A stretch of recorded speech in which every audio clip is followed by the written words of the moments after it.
एक delivery boy एक घर का दरवाज़ा खटखटाता है। उसे उस घर के अंदर कुछ खाना डिलीवर करना था। तभी अंदर से एक 23-24 साल की लड़की दरवाज़ा खोलती है और आने के बाद उस खाने को लेकर उसके पैसे दे देती है। अब जैसे डिलीवरी बॉय उस लड़की का चेहरा देखता है तो उसे कुछ महसूस होता है। उसके बाद वह उस लड़की से कहता है, क्या मैडम एक गिलास पानी मिलेगा। इसके बाद वह लड़की मुंह को सुकोड़ते हुए घर के अंदर जाती है उसके लिए पानी लेने के लिए। और जैसे वो उस दरवाजे के अंदर झांकता है तो वह देखता है कि एक पंखे के ऊपर एक रस्सी को बांधा गया है और रस्सी नीचे की तरफ फैली हुई है। इस बात को देखकर उसे समझने में तनिक भी देर नहीं लगती कि इस लड़की के मन में क्या चल रहा है। उसके बाद वह लड़की बाहर आती है, उसे एक गिलास पानी देती है और उसके बाद वह डिलीवरी बॉय उसको कुछ समझाने लगता है। आखिर क्या कहानी थी, कौन थी वह लड़की और यहाँ तक कहानी कैसे पहुँची और इससे आगे इस कहानी में क्या होगा, पूरी कहानी जानने के लिए वीडियो को अंत तक जरूर देखें। दरअसल दोस्तों ये कहानी है नेहा नाम की लड़की की। नेहा जो कि अपने पिता की इकलौती बेटी है, उसका कोई भाई बहन नहीं है, क्योंकि उसके पिता की शादी के बाद लगभग 12 साल बाद उन्हें एक लड़की हुई थी और जैसे ही वो लड़की हुई थी तो उसकी माँ की मौत हो गई थी। अब इसके बाद उसके पिता की उम्र ज़्यादा हो गई थी तो इसी वजह से उसने दूसरी शादी नहीं की, क्योंकि वह गांव के कई बार प्रधान रह चुके थे और काफ़ी ज़्यादा दौलत शोहरत उनके पास थी, तो उनकी गांव में इज्जत थी। अगर वह दूसरी शादी इस उम्र में करते तो लोग उनसे क्या क्या बातें बनाते। इसी वजह से उन्होंने अपनी बेटी को ही पालने पोसने का फैसला किया और कहा कि चलो कोई बात नहीं, इसी के सहारे से ज़िंदगी को बिता लूँगा। इसके बाद नेहा को वो बड़ा कर रहे थे, अच्छी तरह से उसकी देखभाल किया करते और धीरे धीरे नेहा पढ़ाई लिखाई के लायक हो जाती है। उसके बाद नेहा के पिता नेहा का एडमिशन एक प्राइवेट स्कूल में करा देते हैं जो काफ़ी अच्छा था और उसके अंदर रहकर ही नेहा पढ़ाई करने लगती है। धीरे धीरे वह पढ़ाई करती है और हर क्लास को अच्छे नंबरों से पास किया करती है। ऐसे ही करते हुए वो 12वीं की क्लास पास कर लेती है और जब 12वीं की क्लास उसने पास की थी तो उसने अपने स्टेट को टॉप किया था। अब इस बात की खबर जैसे उसके पिता को लगती है तो बहुत ही ज़्यादा खुश होता है। वह सोचता है कि मेरी बेटी ने मेरा नाम और भी ज़्यादा रोशन कर दिया। इसके बाद वह अपनी बेटी से कहता है कि बेटी अब तू ऐसा कर, आगे की पढ़ाई करने के लिए शहर चली जा। उसके बाद नेहा अपनी पिता की बात को मानते हुए शहर में चली जाती है और वहाँ पर अपनी आगे की पढ़ाई को चालू करती है। उसने बीटेक में एडमिशन ले लिया था और बीटेक में वो मन लगाकर अपनी पढ़ाई को आगे बढ़ाती है। धीरे धीरे समय बीतता है और समय के साथ साथ उसकी बीटेक भी कंप्लीट हो जाती है। अब जैसे उसकी बीटेक अच्छे नंबरों से कंप्लीट हो जाती है तो अब नेहा सोचती है कि क्यों ना कहीं कोई नौकरी देखी जाए, क्योंकि जो उसने पढ़ाई की है वो नौकरी के लिए ही की थी। उसके बाद नेहा एक कंपनी में इंटरव्यू देती है और उसका दिमाग काफ़ी तेज़ था और इसी कारण से कंपनी वाले उसे जॉब पर रख लेते हैं। अच्छी खासी उसकी सैलरी लग गई थी और इसके बाद वो एमटेक में एडमिशन ले लेती है। धीरे धीरे समय बीतता है। इधर जो नेहा के पिता हैं वो भी बुजुर्ग हो चले हैं। अब वो बार बार सोचा करते कि मैं तो बुजुर्ग हो चला हूँ, अब इसके बाद मेरी बेटी का ख्याल कौन रखेगा। उनको चिंता होती है अपनी बेटी की और वह एक दिन अपनी बेटी के पास फ़ोन करते हैं। कहते हैं कि बेटी ऐसा कर, मेरे पास काफ़ी ज़्यादा ज़मीन जायदाद है, काफ़ी पैसे हैं, तो तू अब नौकरी को छोड़ दे, तूने पढ़ाई अच्छी खासी कर ली है तो अब मैं एक अच्छा सा लड़का देखकर तेरी शादी करा देता हूँ। अब नेहा जो कि कई सालों से शहर के अंदर रह रही थी उसका दिमाग बिल्कुल बदल गया था। वह अपने पिता से शादी के लिए मना कर देती है। उसके पिता और भी ज़्यादा उसे फोर्स करते हैं, कहते हैं कि बेटी अच्छी बात नहीं है, बेटी की शादी होनी ज़रूरी है, अगर तू शादी नहीं करेगी तो गांव में चारों तरफ मेरी थू थू हो जाएगी। लेकिन नेहा अपने पिता से साफ मना कर देती है, क्योंकि वो शहर के अंदर काफ़ी दिनों से रह रही थी और शहर की चकाचौंध ने उसके दिमाग में इस तरह की बातें भर दी थी। अब उसके बाद उसका पिता और भी उसे फोर्स करता है, लेकिन नेहा उससे साफ इनकार कर देती है। तो उसका पिता कहता है कि बेटी अगर ऐसी बात है तो आज के बाद तुम मुझसे कोई भी ताल्लुकात मत रखना। इसके बाद नेहा अपने पिता से कभी भी बात नहीं करती है और वह अपनी नौकरी को किया करती और उसके बाद अपनी एमटेक को भी कर रही थी। नेहा जो कि लोन पर एक घर लेती है और उस घर के अंदर अच्छी तरह से रहा करती है। धीरे धीरे उसकी एमटेक भी कंप्लीट हो जाती है और एमटेक होने के बाद उसकी सैलरी और भी ज़्यादा हो जाती है, क्योंकि अब उसकी पढ़ाई लिखाई और भी ज़्यादा थी तो इसी वजह से कंपनी वाले अब उसे 2 लाख महीने की सैलरी देने लगते हैं। अब उसके पास 2 लाख महीने की सैलरी आती है, उसका जीवन अच्छी तरह से व्यतीत होता है। तो अब वह और भी ज़्यादा लोन पर सामान लेती है, अच्छी सी गाड़ी खरीदती है, गाड़ी खरीदने के बाद और भी बड़ा घर ले लेती है और उसने कई लोन की किस्तें अपने ऊपर लगा रखी थी। धीरे धीरे समय बीतता है और दोस्तों कहते हैं ना कि समय का किसी को नहीं पता, उसी तरह की मार नेहा के ऊपर समय की लगने वाली थी। अचानक से कंपनी को कुछ घाटा होता है और कंपनी वाले नेहा को एक साथ से ही कंपनी से निकाल देते हैं। अब जैसे ही नेहा को कंपनी से निकाला गया था, उसने कई चीज़ें लोन पर ले रखी, कुछ घर के सामान भी लोन पर ले रखे थे और घर भी लोन पर था और उसकी कार भी लोन पर थी।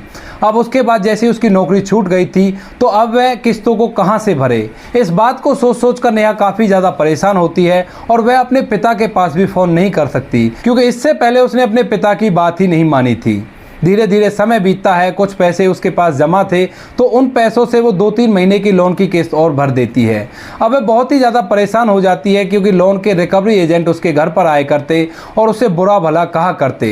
वह अपने दोस्तों से भी मदद मांगने की कोशिश करती है, लेकिन दोस्त भी ज़्यादा कुछ मदद नहीं कर पाते। वह कहते हैं कि अगर 1-2 हज़ार की बात है तो कोई बात नहीं नेहा, वरना हमारे पास हमारे ही खर्चे बहुत ज़्यादा हैं। अब इस बात को सोच सोच कर नेहा काफ़ी ज़्यादा परेशान है। वह कई अलग अलग कंपनियों में इंटरव्यू देने के लिए भी जाती है, लेकिन वहां पर भी उसका काम नहीं बन पाता, क्योंकि वो बहुत ही ज़्यादा परेशान रहा करती और परेशानी के चलते वह सवालों के जवाब अच्छी तरह से नहीं दे पाया करती। धीरे धीरे समय बीतता है और अब समय ऐसा आ गया था कि नेहा के पास अब कोई रास्ता नहीं था। तो वह सोचती है कि चलो ठीक है, इस दुनिया में इतना ही टाइम था, और उसके बाद वह सोचती है कि मैं अपने आप को इस दुनिया से मिटा लूँगी। ऐसा सोचकर वह सुबह सुबह अपने घर के अंदर बैठी थी तो वह एक रस्सी उठाती है और उस रस्सी को पंखे से बांध देती है। उसके बाद सोचती है चलो ये सब कुछ तो करना ही है, उससे पहले अच्छा सा खाना खा लिया जाए। उसके बाद वह किचन में जाती है, लेकिन किचन के अंदर कोई भी खाने का सामान मौजूद नहीं था। अब इस बात को देखकर वह और भी ज़्यादा परेशान हो जाती है, तो वह सोचती है कि चलो ठीक है, अपना आखिरी भोजन मैं ऑनलाइन मंगाकर ही करूंगी। उसके बाद वह ऑर्डर करती है। ऑर्डर करने के बाद थोड़ी देर बाद डिलीवरी बॉय आकर डोरबेल बजाता है। इतनी देर वो सोफे पर बैठकर तरह तरह की बातों को सोच रही थी, अपनी बचपन की यादों को याद कर रही थी, जब उसके पिता उसे खिलाया करते थे और अच्छी तरह से रखा करते थे।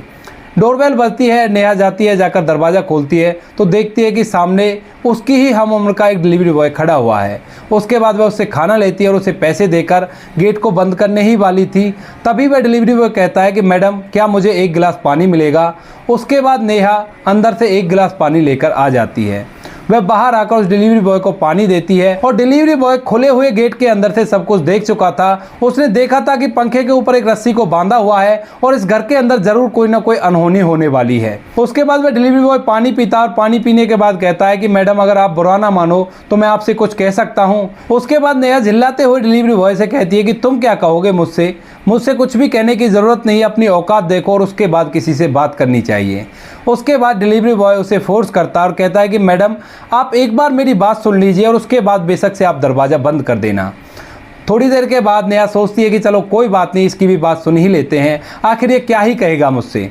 उसके बाद डिलीवरी बॉय उससे कहता है कि मैडम मैंने कमरे के अंदर देखा है आपने पंखे से रस्सी को बांध रखा है, क्या आप वही करना चाहती हो जो कुछ मैं सोच रहा हूँ। तो नेहा कहती है कि हाँ मैं वही करना चाहती हूँ, और इस बात को कहते हुए नेहा की आंखों से आंसू निकलने लगते हैं। जो डिलीवरी बॉय था उनको सहारा देता है और कहता है कि मैडम ज़िंदगी बड़ी अनमोल है और इसको ऐसे ही नहीं बिताया करते। आपके पास अच्छा घर है, अच्छी तरह से आप रहते हो, तो फिर ऐसी क्या दिक्कत आ गई जो आप इस तरह से अपने आप को इस दुनिया से विदा कर रहे हो। उसके बाद नेहा अपनी पूरी कहानी डिलीवरी बॉय को सुनाती है। डिलीवरी बॉय शांति से बैठकर उसकी पूरी कहानी सुनता है और उसके बाद उससे कहता है कि मैडम जो कुछ भी आप करना चाहती हो वो बहुत ही गलत कर रही हो। तो नेहा कहती है कि ऐसा क्यों, तुम ऐसा क्यों कह सकते हो, मैंने तुम्हें अपनी पूरी कहानी सुनाई है, तो कहानी को सुनने के बाद तुम्हें भी पता चल गया होगा कि मेरे पास इसके सिवा कोई और रास्ता नहीं है। तो डिलीवरी बॉय कहता है कि मैडम आप बहुत ही छोटा सोच रही हो, आपके पापा आपके पास है और इस दुनिया में माँ बाप एक ऐसा अनमोल धन होता है, जिसके पास माँ बाप होते हैं उसे दुनिया की कोई भी ताकत कमज़ोर नहीं कर सकती। इस बात को नेहा सुनती है और कहती है कि वो कैसे। इसके बाद वो कहता है कि आप ये बताइए मैडम आपने अपने पिता से आखिरी बार क्या चीज़ मांगी थी। तो नेहा बताती है कि मैंने अपने पिता से आखिरी बार एक साइकिल मांगी थी, और साइकिल जब मांगी थी जब मैं 7 साल की थी। तो उसके बाद वो कहता है कि आपको उस साइकिल को मिलने में कितना टाइम लगा था। तो वो कहती है वो साइकिल तो मुझे एक ही दिन में मिल गई थी, लेकिन पिताजी ने बहुत ज़्यादा हिदायतें दी थी और कहा था कि बड़े संभाल के चलाना, तुम्हें कहीं चोट ना आ जाए। तो उसके बाद डिलीवरी बॉय कहता है कि मैडम जब आपके पिता ने आपको साइकिल दिलाई थी और उसके बाद कई बार आपके बारे में सोचकर ये कहा था आपसे कि कोई चोट ना आ जाए, तो अगर आज उन्हें ये बात पता चलेगी कि उनकी बेटी बहुत ही ज़्यादा परेशान है तो क्या वो अपने आप को रोक पाएंगे? इस बात को सुनने के बाद नेहा भी सोच विचार में पड़ जाती है और उसकी आंखों से आंसू छलकने लगते हैं। इसके बाद डिलीवरी बॉय कहता है कि मैडम अपना फ़ोन निकालिए और अपने पिता को फ़ोन कीजिए। नेहा पहले तो डिलीवरी बॉय से मना करती है और कहती है कि मेरे पिता की और मेरी पिछले 2 साल से कोई बातें नहीं हुई है और मैं जानती भी नहीं हूँ कि वो जिंदा हैं या मर चुके हैं।